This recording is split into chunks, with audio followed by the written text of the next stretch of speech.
Hello everyone.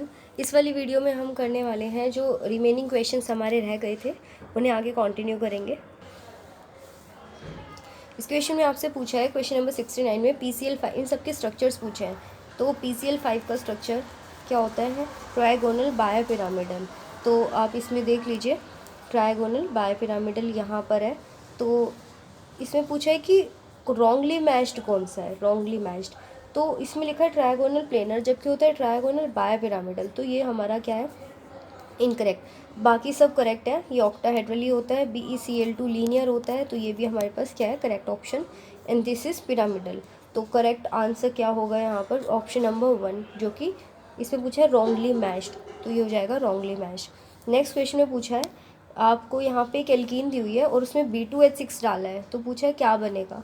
तो जब भी यहाँ पर वाटर ऐड होता है, लगता तो वो मार्कोनिकॉफ्स रूल है, बट लेकिन हमें आंसर के अकॉर्डिंग लगता है कि उल्टा रूल फॉलो हुआ है, एंटी, जबकि करेक्ट यहाँ पर मार्कोनी ही रूल है। तो यहाँ पर H कहाँ पर जाता है? कम वाले के पास, OH ज़्यादा वाले के पास। तो इसमें ऑप्शन आपको टर्मिनल अल्कोहल मिलता है, तो option number 1 is correct. Next question में पूछा है कि इनमें से कौन सा ऐसा ऑप्शन है जो कि सबसे ज़्यादा EMF होगा जिसका। तो इसमें आप देख लीजिए लीस्ट रिएक्टिव मेटल कौन सा है, तो EU है, तो उसकी लेने की टेंडेंसी क्या होगी? यहाँ पर ज़्यादा होगी। नेक्स्ट क्वेश्चन में पूछा है कि आपको मैच करना है इनकी रिफाइनिंग के तरीके। तो बोरॉन होता है जोन रिफाइनिंग से। एक भी आ जाए तो आप इसके करेक्ट आंसर तक पहुँचना बहुत आसान हो जाएगा। A का 4 हमारे पास इन दो ऑप्शन में से करेक्ट आंसर होगा। और टिन का होता है लिक्वेशन से, तो B का थर्ड भी दोनों में ही है। आगे चलना पड़ेगा हमें। इसके बाद आता है हमारे पास निकल के अंदर क्या होती है? मॉन प्रोसेस, तो D का 2। तो हमारा correct answer is option number 1। Next question है पूछा है इसमें से कौन सा जो सॉल्ट है वो बेसिक नेचर का है। तो अमोनियम क्लोराइड, इसमें आप ये देखिए Cl आया हुआ है, स्ट्रॉन्ग एसिड से आया ये। अमोनियम सल्फेट में सल्फेट स्ट्रॉन्ग एसिड का पार्ट है, तो ये भी नहीं हो सकता। नाइट्रेट, ये भी स्ट्रॉन्ग एसिड से है, तो ऑप्शन नंबर ये है आपके पास सोडियम एसीटेट। एन एक स्ट्रॉन्ग बेस से आता है, तो फिर ये क्या होगा? बेसिक। नेक्स्ट क्वेश्चन हमारे पास क्या है?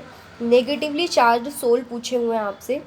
इन which of the following sol the colloid particles are negatively charge. तो ध्यान रखना, जो मेटल के ऑक्साइड्स होते हैं वो पॉजिटिवली चार्ज होते हैं और मेटल के सल्फाइड्स नेगेटिवली। ठीक है, फर्स्ट पॉइंट।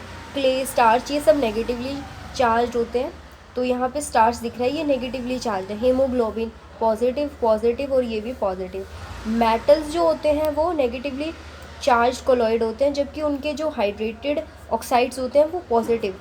अगर आप इनको समझ नहीं आ रहा है तो मैं यहाँ बता देती हूँ।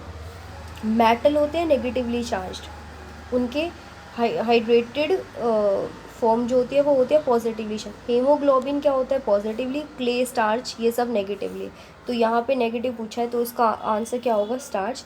नेक्स्ट क्वेश्चन में पूछा है कि ऐसा कौन सा इनमें से ऑप्शन है जिससे हीट करने से आपको एक अमाइड मिलेगा।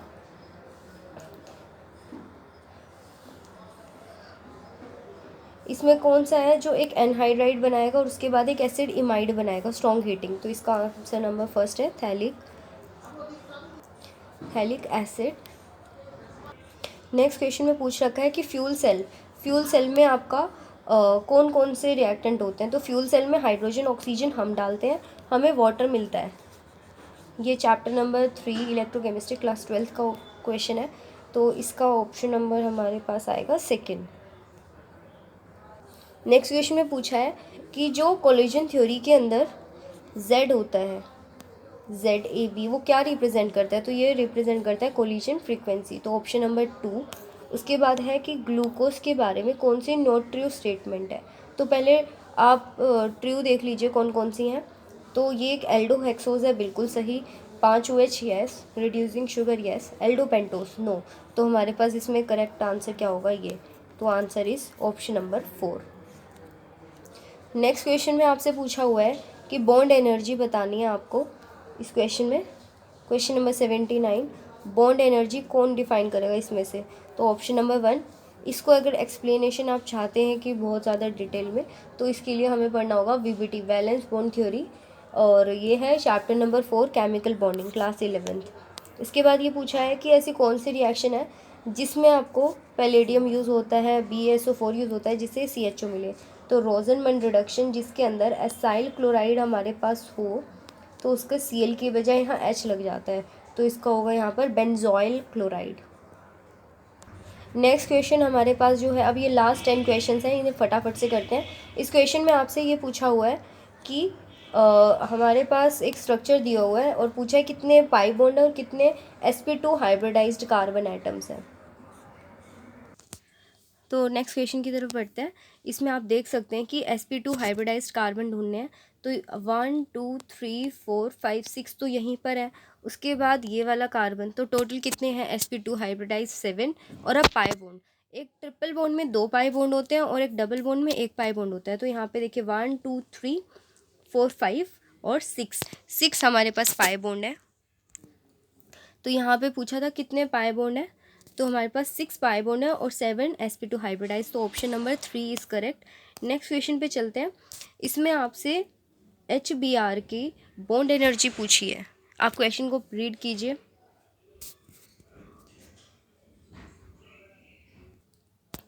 यहाँ पर देखिएगा आपको H2Br2 से 2HBr मिल रहा है।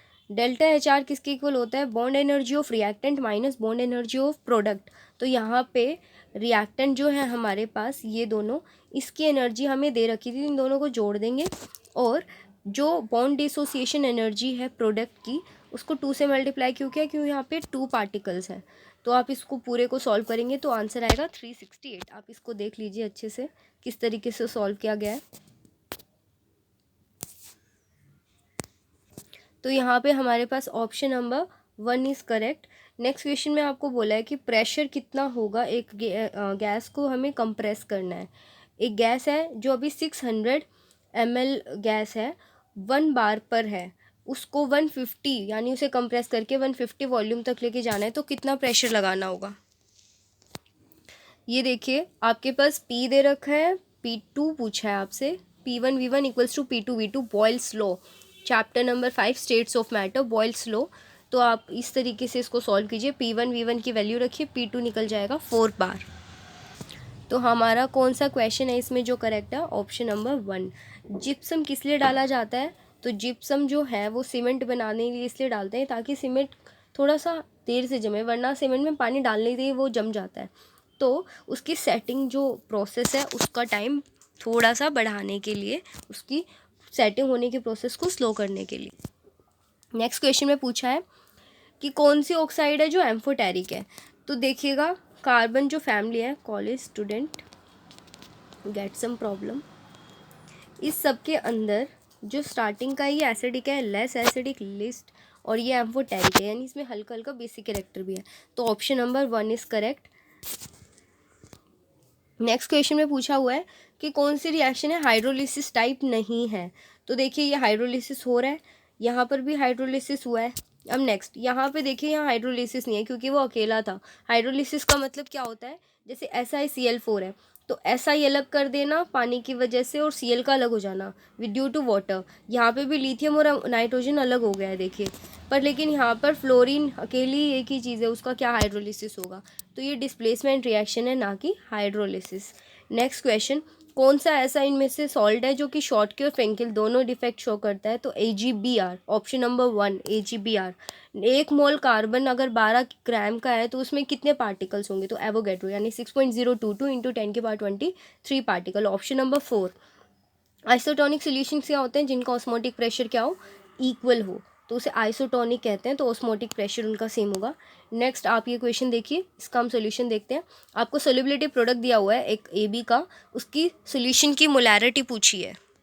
ये देखिए आपको यहाँ पे AB सॉल्ट की KSP equals to molarity square होता है, कंसनट्रेशन का स्क्वायर। तो यहाँ से KSP की वैल्यू दी हुई थी तो आप पुट करेंगे तो आंसर आ जाएगा 2 × 10⁻⁻4। तो हमारे पास इसका ऑप्शन नंबर 1 इज़ करेक्ट। तो ये थे आपके 45 questions. Last question is 90th। अब आपको क्या करना है, इसकी अच्छे से 2 बार प्रैक्टिस करनी है सो दैट कि आप नेक्स्ट कमिंग नीट के लिए प्रिपेयर हो जाए। तो आप देख सकते हैं नीट का लेवल कहाँ तक जा रहा है केमिस्ट्री का, उसी के हिसाब से अपनी तैयारी करिएगा। Good luck.